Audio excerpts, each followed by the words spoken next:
After waking up, I discovered I'd become the canon fodder male supporting character in a novel, while my wife turned out to be the down-and-out female supporting role. She, once the beautiful, kind, and cherished daughter of the Liu family, had been reduced to living on the streets with nothing because the author had set her up as a naive, dumb, and hopelessly romantic character. Yet even so, she has never once been angry with me. She told me, "Everything is yours. If you want, we can even divorce, as long as you're happy." Chapter 1. Groggy from sleep. I caught the aroma of cooking. Sitting up on the sofa, I saw Willow carrying dishes toward the dining table. Though she was dressed in plain gray loungewear, her noble grace and cool detachment still shone through. But when her eyes met mine, a gentle smile lit up her face. "George, Grandpa asked me to go to the company, so I can't have breakfast with you," she said. Willow moved to sit beside me, taking my hand with an apologetic look, as if missing breakfast together were a serious matter. I knew I had transmigrated. My role was that of an expendable male supporting character, while Willow was the female supporting role, once the prized daughter of the Liu family. Yet because I betrayed her by leaking the Liu family's corporate secrets in pursuit of the female lead,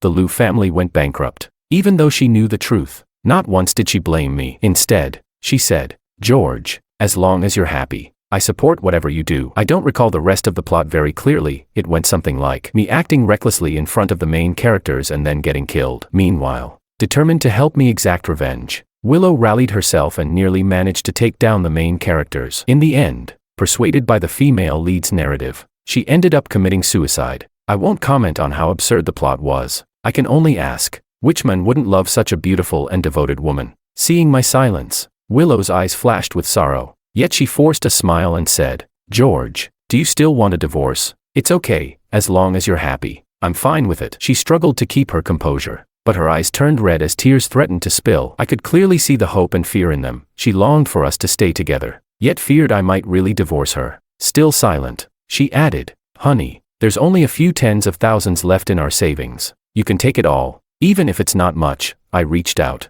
placing my hand on her head and gently stroking her hair, and said, "No divorce, we'll face these hard times together." Willow froze for a moment. Her eyes widened before a joyful smile broke through as she couldn't hide her delight. But then worry crept back in as she said, "But honey, I know you've always had feelings for Anna. In the past, my father held you with a marriage contract, but now that he's gone, you're free to leave." Anna, of course, that's the female lead's name. What kind of person is she? Anyway, in the book, she didn't like me, yet she frequently insisted that Willow divorce me. Her exact words were, "George never loved you to begin with. Why do you cling to him? You know, only the unloved end up as the mistress. By all logic, anyone would think she loved me, otherwise, why meddle in such matters?"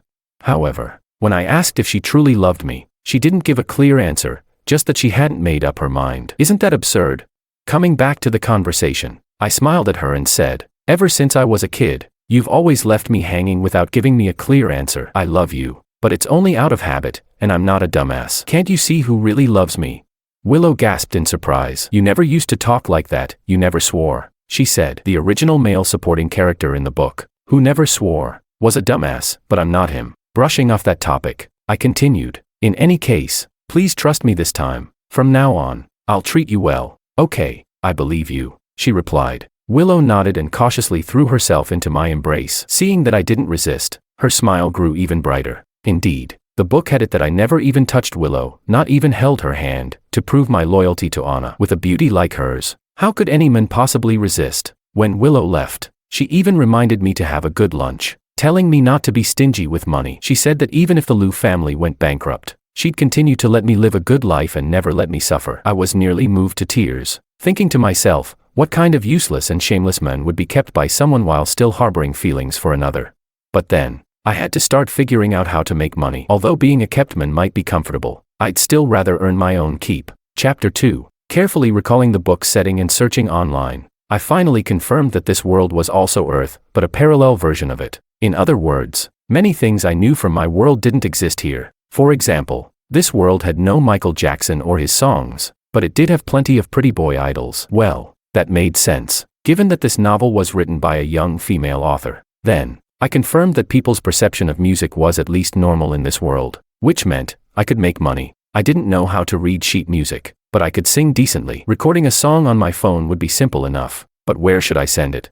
Thinking back, I couldn't recall any mention of record labels in the book. I spent the entire day recording songs. By the time I checked the clock, Willow was probably about to return home. So, I went to check the fridge, only to find it completely empty. With no other choice, I went downstairs to buy groceries. The book never mentioned Willow's favorite foods, so I just bought what I liked. Braised pork, sweet and sour ribs, meat buns, chicken drumsticks. After all, I couldn't go without meat. Just as I was about to finish cooking, the door opened. Peeking out from the kitchen, I saw Willow walk in, looking utterly exhausted. She was clearly drained, her mood not the best, with her delicate brows tightly furrowed. Yet, the moment she saw me, she immediately smiled, warm and gentle. "You must be hungry. Dinner's almost ready," I said, flashing her a smile. Willow blinked in surprise. "Did you order takeout already?"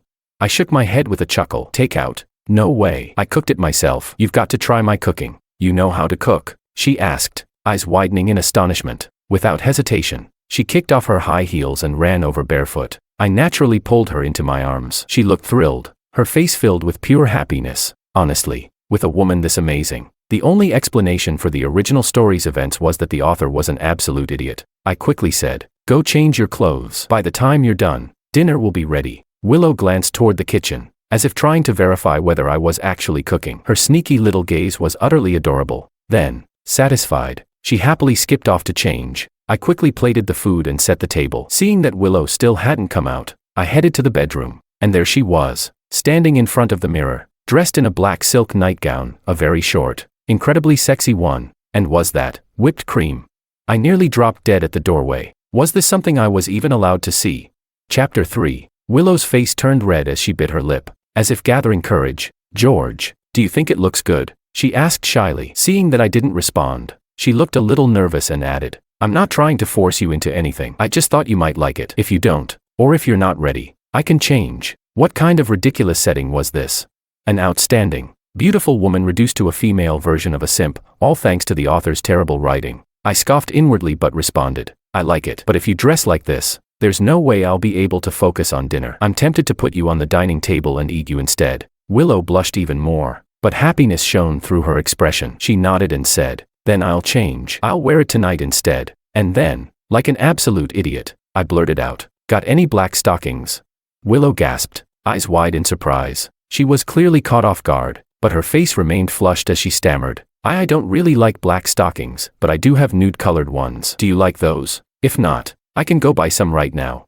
"Nude ones work too," I replied, grinning mischievously. At that moment, I felt like the biggest creep. A normal woman would probably be put off by this kind of talk, but Willow looked as if she had just received the greatest gift in the world. Once she changed into casual loungewear, we sat down to eat together. Feeling a little awkward, I said, "Willow, I never really paid much attention to what you like to eat before. I just went with what I'm good at, mostly meat dishes. Just try it and see if you like it." Willow shook her head vigorously. "I love it, as long as you made it for me. I'll love anything you cook." She lowered her head, and her long hair cascaded down, obscuring her face. I stood up, walked behind her, slipped the small hair tie off my wrist, and gently gathered her hair into a simple ponytail. When I sat back down, I noticed that her eyes had turned red. Tears welled up as she choked out, "George, you've never treated me this well before. It feels too unreal. I'm so scared this is just a dream, and that I'll wake up from it." I quickly wiped away her tears and reassured her, "You're amazing, beautiful, have a great figure, and love me so much. I'd have to be a complete idiot not to cherish you." Willow's sobs quieted as she looked at me, still surprised by my way of speaking, but I didn't care. After dinner, I told her to shower first while I cleaned up. That alone moved her to near tears again.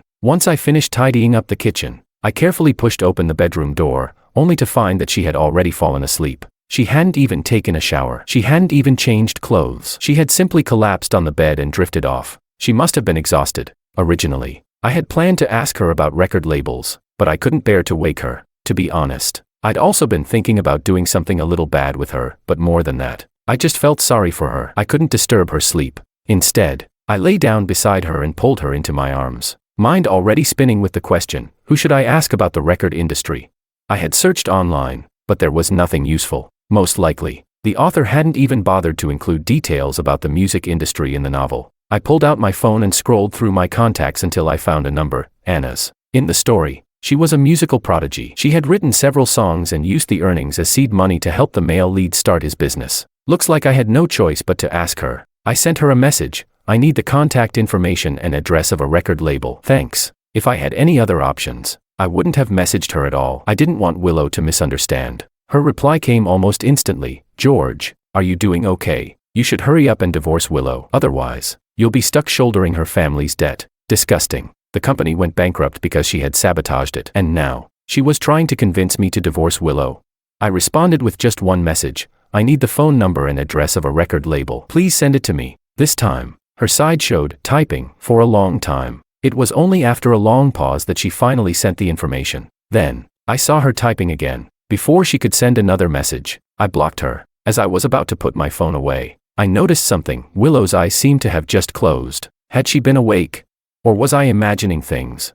I didn't dwell on it. Instead, I changed my phone's password, then took Willow's hand and recorded her fingerprint. Only then did I finally go to sleep. Chapter 4. The next morning, I was the first to wake up. After tucking the blanket around Willow, I couldn't resist looking at her soft, delicate lips. Before I knew it, I leaned down and stole a quick kiss. Then, I got up to make breakfast. Honestly, after spending so much time being a pathetic simp in my past life, having things reversed like this felt like a dream. By the time breakfast was ready, Willow emerged from the bedroom. Her face was flushed, and during the meal, she kept stealing glances at me. Who knew what was going on in that little head of hers? After eating, she suddenly asked, George, do you have anything planned for today? I was washing the dishes and replied without turning around. I have somewhere to go. If things go well, I'll come back with some money. Willow nodded but didn't say anything more. Not long after, she left for work. Before leaving, she left the car keys for me, saying it would be more convenient for me to use the car while running errands. She also mentioned that if she could resolve some lingering company issues, she might be able to recover some of the losses. Then, almost reluctantly, she said, George, you'll always treat me this well, right? I nodded, pulled her into a hug, and planted a kiss on her lips. Soft, bouncy, cool, and fragrant. I really wanted to devour her right then and there. Blushing, she ran off, pausing at the elevator to say, George, you really don't need to worry about money. I can keep making money for you like before. I nodded. If you're making money for me, then I'll make money for you too. After tidying up, I changed into a suit, grabbed the car keys, and headed out. Before long, I arrived at the Anna record company. I smirked, of course. The female lead had a company named after her. How predictable. At the reception desk, I told the receptionist that I had written an absolute banger of a song and wanted to meet the boss. She didn't believe me at first, so I just sang a classic hit from my past life on the spot. The receptionist was shocked. Immediately, she led me straight to the boss's office, but the moment I stepped inside, I was not expecting what I saw. Willow was sitting on the couch. Across from her sat another woman, dressed in a simple white dress, looking as delicate as a fragile little flower. None other than Anna herself. Upon seeing me, Anna shot Willow a smug, triumphant glance. Willow's expression faltered, her face tinged with sadness. Seeing her like this tugged at my heartstrings. Anna smirked and turned to Willow. I told you, didn't I? George would come looking for me. Deep down, I matter more to him than you do. Just hurry up and divorce him already. He doesn't even love you. He only married you because of an arranged marriage. You're so selfish, so disgusting. Willow's eyes reddened, and tears welled up. She didn't even have the courage to look at Anna. Like a defeated soldier, she stood up. When she turned to look at me, her gaze was filled with hurt, reluctance, and why was there a hint of blessing in her eyes? I immediately said, Willow, don't listen to that dog barking. I'm not here for her. I'm here to pitch a song. Willow froze. This was the first time she had ever heard me insult Anna. Anna's smugness shattered as she gaped at me in disbelief. George, what did you just say? Did you just insult me? I shrugged. Isn't it obvious? What? Are you deaf, you dumbass? Anna looked like she had been struck by lightning. Seething, she snapped. You're just making excuses. I know you too well. You're here for me, aren't you? What song could you possibly pitch? Since when can you even write music?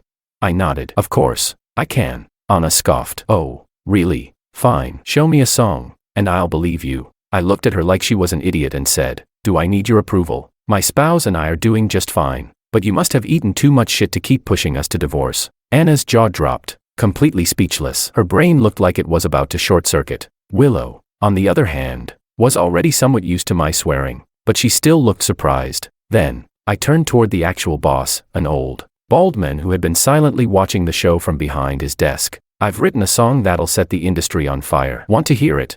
Chapter 5. The bald boss was momentarily stunned, probably thinking I was being way too arrogant. Come on. I had literally transmigrated into a novel and had a golden finger. Why shouldn't I act cocky?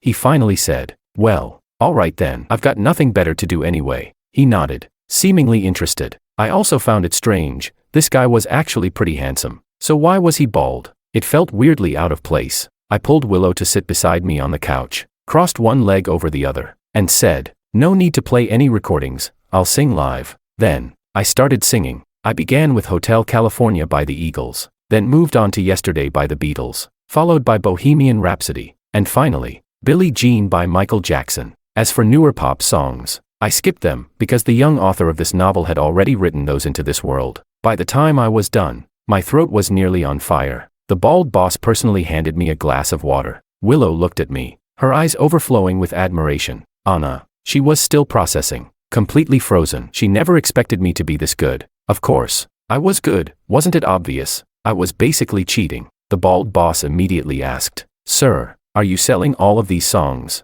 I nodded. "All of them, but I doubt you can afford them." The bald boss scoffed. "You think I can't afford it? My company is worth trillions. You think I don't have the money?" "Yeah, you heard that right. Trillions." And no, he wasn't bluffing. It was just part of the ridiculous novel setting. To make the female lead seem even more impressive, the author had written this record label as a trillion-dollar company, with its boss practically begging Anna to write songs for him. It also conveniently explained why the boss valued talent so highly. I nodded. "All right then, 10 million per song, and we split all future royalties 50-50. Deal." He immediately agreed. "No problem."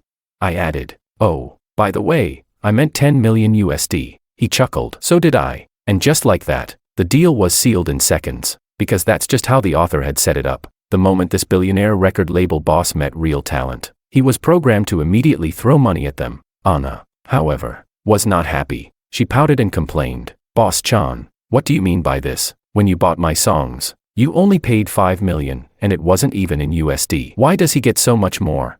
Boss Chan gave an awkward chuckle but didn't respond. I, on the other hand, had zero mercy. "You call those brainless, disposable pop jingles songs?" I sneered. "You." Anna's eyes welled up with tears. She pointed at me, her voice trembling. "George, you never treated me like this before. What's wrong with you? Why are you treating me this way now?" I completely ignored her and turned to Willow. "Why are you here? Did she ask you to come?" Willow nodded, looking aggrieved. I continued. "Let me guess, she told you I'd come running to her, that I still couldn't let her go, that you should give up on me?" "Yes." Willow nodded. Then, suddenly, she clung to my arm and whispered, "When I saw you walk in, I really thought you were leaving me." I immediately shook my head. "Willow, let's be real here," I said. "Look at yourself. You're way better than her in every way. You're more talented, more beautiful, and your body is perfectly curvy. Meanwhile, she's built like a damn flat-screen TV. On top of that, you love me unconditionally, while she's been stringing me along for years, never giving me a straight answer. Tell me, why on earth would I ever choose her over you? I'd have to be clinically stupid." Willow hesitated. "Really? Am I really better than her?" "Look, normally, comparing two women like this would be really scummy of me, but I don't want you to feel insecure. So yes, you're better than her in every possible way." Then, I turned back to Boss Chan and asked, "Boss, if you had to choose between them, who would you pick?" Boss Chan let out a nervous laugh but wisely chose not to answer. He clearly didn't want to offend anyone. Anna was trembling all over, gritting her teeth. "No, this is impossible. I get it now. George, you're deliberately belittling me to get my attention, aren't you?" I chuckled. "Oh, please, stop making up delusions in your head. You don't even like me, yet you keep trying to break up my marriage while lecturing me about pursuing true love. What does my love life have to do with you? Are you just brain dead?" Anna's mouth fell open, but no words came out. Boss Chan let out a weary sigh. "Miss Sue, to be honest, Mr. Wong is absolutely right. You don't have feelings for him, yet you insist on interfering in his marriage. Not only is that unethical, but it's also quite baffling. The most important thing here is that everyone knows how much Willow loves Mr. Wong. Any normal person would encourage him to cherish his wife, but you keep pushing for a divorce. I truly don't understand." At that moment, the office door swung open. A man in a meticulously tailored suit strode in. How do I describe him? He looked weird, but I instantly recognized him. He was the male lead, Makoto. His facial structure looked like it had been drawn with a ruler, sharp, geometric, and unnaturally symmetrical. Ah, right, the author had written his features as being chiseled like they were carved by a blade, except, it just looked weirdly unnatural. Then there were his huge, piercing eyes, which should have been striking, but his eyebrows were strangely thin and barely visible. I dug through my memory and recalled the author's exact words. His brows were like distant mountain mist. What kind of nonsense was that? To top it off, his lips were absurdly thin, and his jawline was razor sharp. And the most ridiculous part, I could see his abs through his dress shirt. I mean, Come on, who has a 16-pack? Is this guy even human?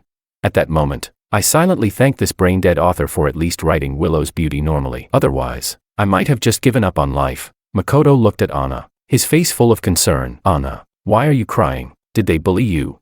He rushed over and immediately pulled Anna into his arms. Anna sobbed. George said Willow is better than me, that she's prettier, that she has a better body. How could he say that? What? Makoto turned to me, then gave Willow a long, scrutinizing look. Then, he nodded. Anna, while everything George said is true, so what? No matter how talented, beautiful, or well-shaped someone else is, I still love you. Anna burst into even louder sobs. Honestly, I wasn't expecting this male lead to not only look abstract but to also think abstractly. Makoto gently let go of Anna, then strode over to me. Without a word, he pulled out his checkbook, scribbled down a number, and tossed it onto the table in front of me. This is 100 million. Take it. From now on, never appear in front of Anna again. I immediately picked up the check and pocketed it, smiling brightly. Mr. Ito, don't worry, I only love Willow. I can guarantee I won't actively seek out Anna. But if we run into each other by coincidence, or if she comes looking for me, well, that's not on me, is it? Makoto confidently replied. I'm not worried about chance encounters, and I know Anna would never come looking for you. Chapter 6. I nodded and turned to Boss Chan. All right, let's go sign the contract. Then, without sparing another glance at Anna or Makoto, I grabbed Willow's hand and walked out. Boss Chan quickly followed behind us. We headed to the conference room, where we called in the legal team and industry professionals. As I sang, they transcribed the lyrics and melodies, making everything official. By the time we finished, the sky had already turned dark, and in my hands, a massive fortune. As I held Willow's hand, I told her, you don't have to worry about money anymore. From now on, we'll be living the good life. Willow nodded happily, her smile radiant with joy. When we got home, I cooked another meal for her. But tonight, unlike last time, she didn't fall asleep from exhaustion. Instead, she slipped into a nightgown and put on the brand new black stockings she had bought. Chapter 7. As I walked toward her, I could feel my own creepiness. My smile was definitely sleazy. My eyes were probably red with excitement,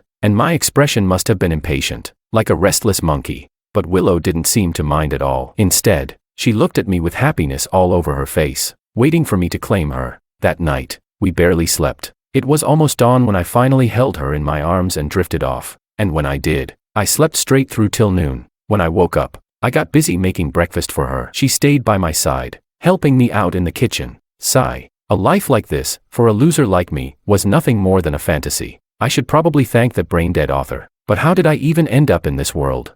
Can I stay here forever? To be honest, I don't want to leave. In this world, I have money. I have Willow. In the real world, all I have is endless work and nowhere to vent my stress. Whatever. I'll just enjoy it while it lasts. In the afternoon, Willow and I went to the company together. I told her that now that I had money, I wanted to revive Lu Corporation. And more than that, I wanted to actually do something. Rather than just sit back and collect money every year. She was supportive.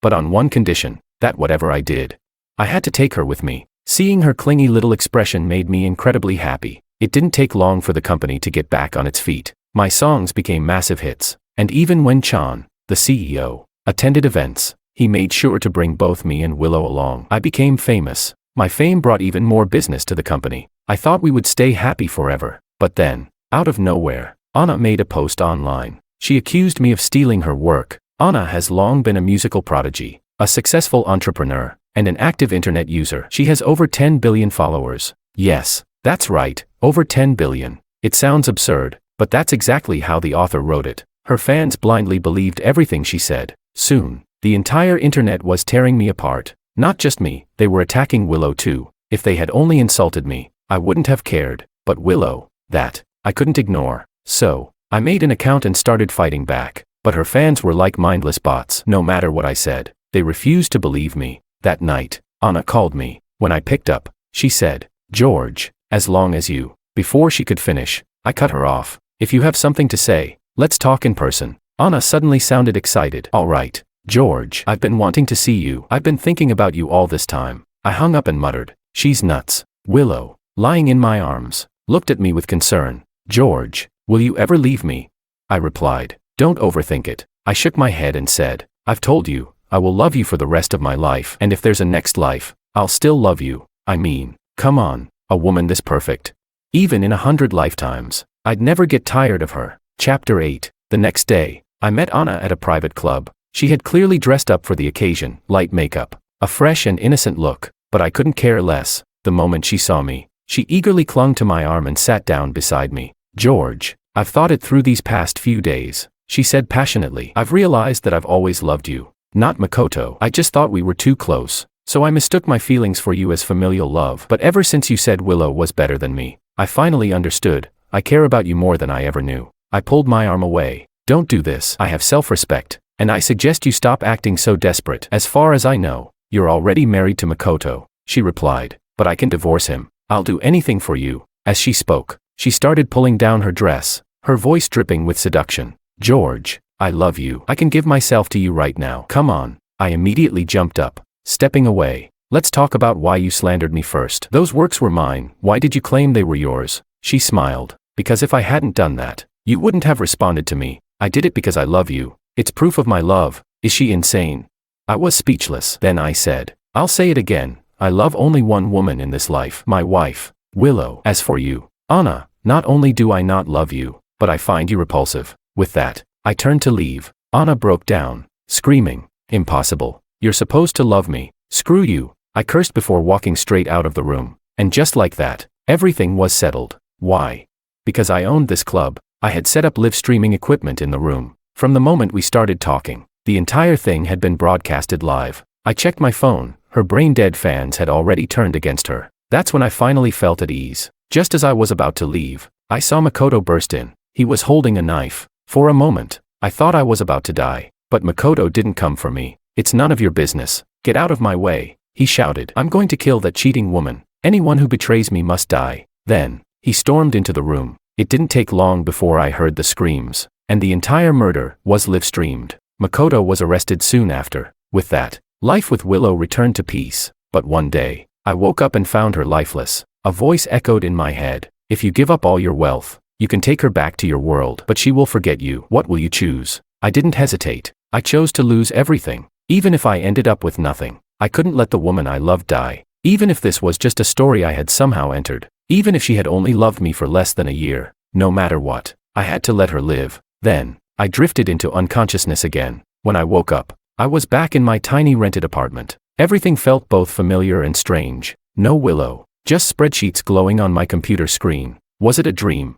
I asked myself, checking the time. I realized only a single day had passed. So, it really was a dream. I shook it off and went back to work, grinding like a corporate drone. Then, a message popped up in the company group chat. "George, come to the office." It was from the CEO. I walked in, thinking I hadn't caused any trouble recently. In fact, I had even secured a few deals. So why was I being called in? The boss leaned back in his chair, rubbing his beer belly. "George, you've been with the company for 4 years now, right? Lately, you've brought in some solid revenue. So, I've decided to send you to our overseas headquarters for training. You should make the most of this opportunity." I was pleasantly surprised and immediately agreed. But when I got home, the emptiness hit me again. No Willow. Maybe a change of scenery would help me forget. But how could I possibly forget a woman like her? Even if she was just a dream. When I arrived abroad, I quickly dove into my work. I also realized something. That dream had changed me. I had become bolder, more driven. Before long, I was promoted to manager. And on that very day, the CEO wanted to meet me. As I stepped into the office, my breath caught in my throat. There, sitting at the desk, reviewing documents with focused intensity, was her, Willow. I was really seeing her. So, it wasn't a dream. Or maybe it was. But fate had somehow led me to her. I didn't care anymore. No matter the difference in our status, I was going to pursue her. "President." My voice came out hoarse. She lifted her gaze and looked at me briefly before pointing to the chair across from her desk. "George, right. Take a seat first, I have something to take care of." As she spoke, she casually pushed a small snack box across the desk toward me. "If you get bored, help yourself." I looked down at the box. Inside were colorful gummy candies, the very same kind Willow used to love. I stared at them, my heart pounding. I had no idea how long she worked before finally putting the documents down. Then, she smiled at me. "So, you actually managed to close a deal with Andrew. He's the most ruthless gang leader in the city. How did you pull that off?"